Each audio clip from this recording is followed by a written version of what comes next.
సడన్గా నువ్వు తిరుపతి లడ్డూలు కల్తీ అయిపోతే నువ్వు ఎర్ర బట్టలు వేసుకొని ఇవన్నీ మాట్లాడుతున్నావు అంటే నేను చెప్పండి, మీరు ఇప్పుడు దాకా 219 టెంపుల్స్ 219 టెంపుల్స్ అపవిత్రం చేస్తే మన అంతర్వేది రథాన్ని తగలబెడితే నేను వచ్చిండొచ్చు కదా.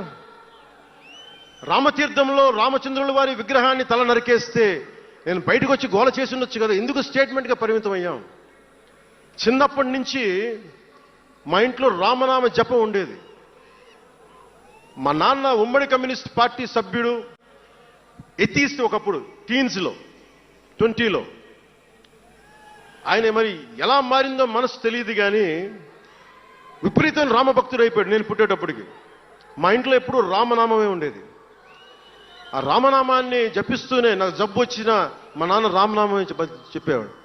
అలాంటి రామనామం జపించే మాకు రాముడి విగ్రహం తల నరికేస్తే కోపం రాకూడదంటారేంటి మీరు?